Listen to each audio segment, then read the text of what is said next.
C'est vers les rives de l'Euphrate, là où est née la civilisation mésopotamienne, vers Babylone même, que le vainqueur de Darius porte désormais son regard. Elle est la première métropole orientale conquise par les Grecs. En apprenant la nouvelle, les peuples d'Orient sont frappés de stupeur. Alexandre remonte en triomphateur la voie sacrée qui conduit à la monumentale porte en céramique d'Ishtar. Il y est accueilli par un des généraux qu'il avait combattu et qui lui remet les clés du trésor royal. Les 47 000 phalangistes d'Alexandre sont sidérés par la beauté de Babylone.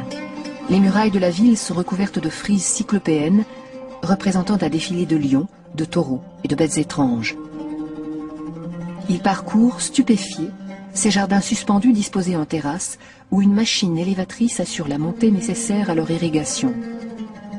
Ils découvrent la tour carrée de Bel.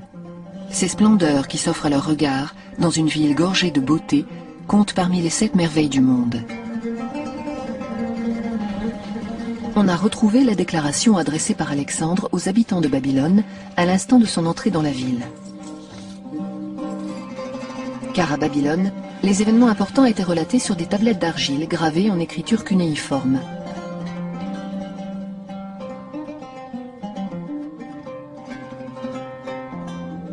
Déchiffrées par Christopher Walker, elles sont conservées au British Museum.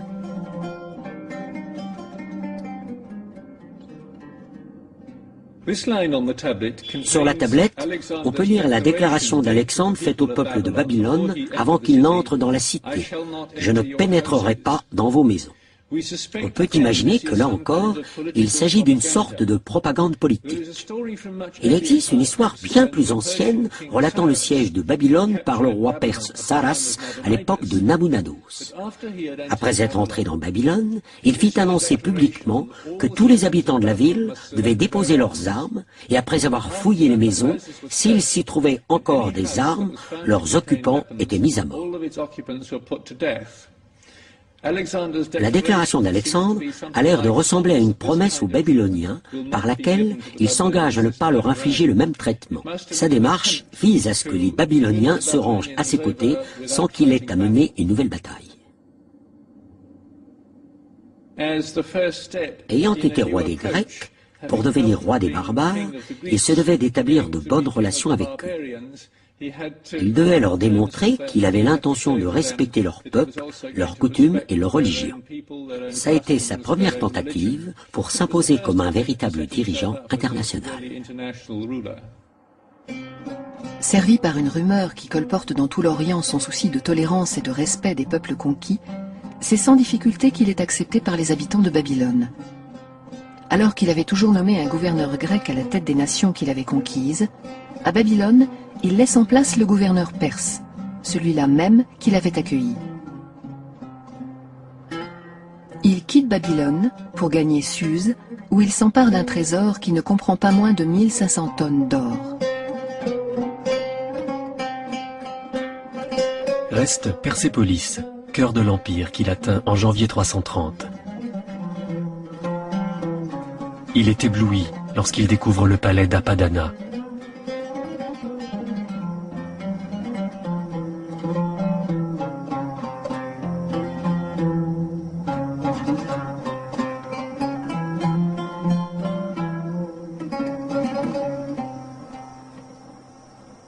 L'édifice seul s'étend sur 300 mètres d'est en ouest et 430 du nord au sud.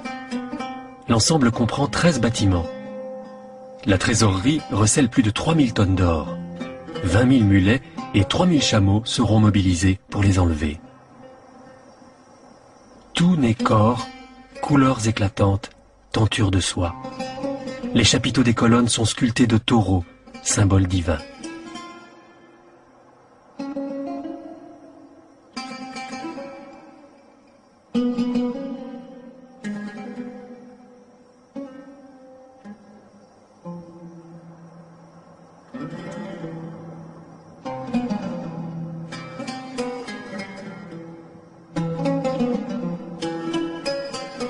Il gravit ses escaliers et se retrouve dans cette salle aux proportions démesurées, dont les somptueux plafonds de cèdre sont incrustés de pierres précieuses. Jusqu'à 10 000 hommes pouvaient s'y rassembler.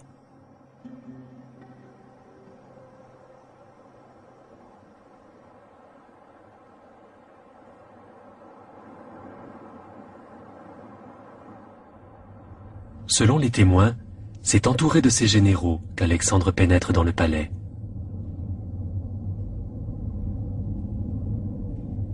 Mais c'est seul qu'il se dirige vers le trône, symbole d'un pouvoir qui rassemblait tant de peuples.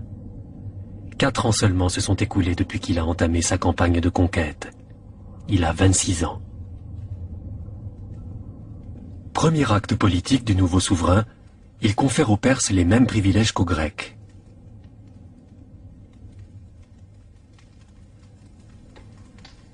Ce geste de conciliation ne suffit pas à lui faire gagner la confiance de tous les Perses. Il fait alors montre de sa force et ordonne la destruction du palais d'Apadana.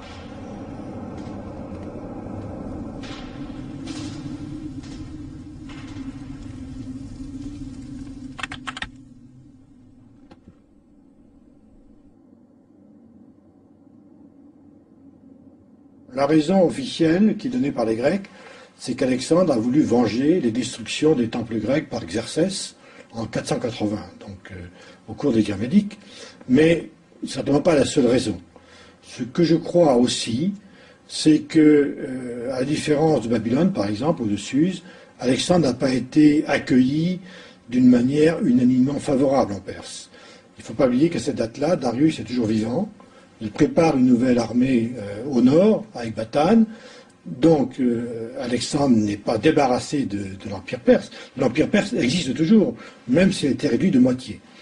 Et donc, en Perse même, il y a certainement eu des résistances. Et je pense que c'est, en partie en tout cas, pour faire cesser ces résistances, que Alexandre a voulu faire donner un signe, disant aux Perses, maintenant, c'est fini. La grandeur impériale, ce n'est plus le grand roi, c'est moi. Et donc, il en a détruit, non pas un ensemble de Persépolis d'ailleurs, on a mis le feu à un palais, pas plus, hein, et on a laissé les soldats piller une partie du palais.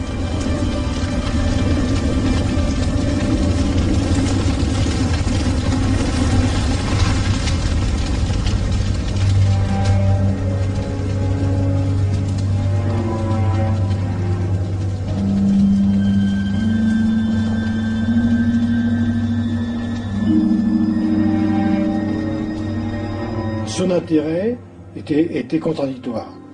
Il lui fallait à la fois apparaître comme le successeur des grands rois, donc établir ses liens avec les nobles iraniens et les nobles perses, mais il était dans une situation où ces nobles iraniens, certains d'entre eux, n'étaient pas favorables à la collaboration. Pour les persuader de collaborer, Alexandre joue à la fois de la crainte et de la séduction.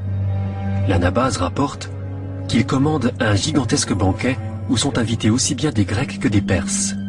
Il y assiste, vêtu d'un costume perse, et dans une déclaration solennelle, il exprime son souhait de voir les deux peuples vivre en harmonie.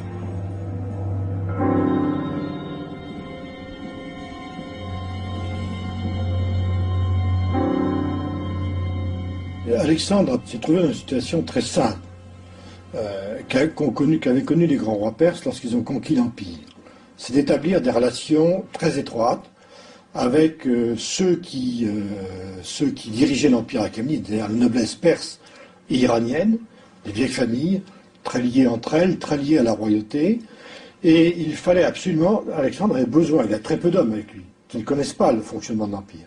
Il a absolument besoin du ralliement et de la collaboration de la noblesse perse et iranienne.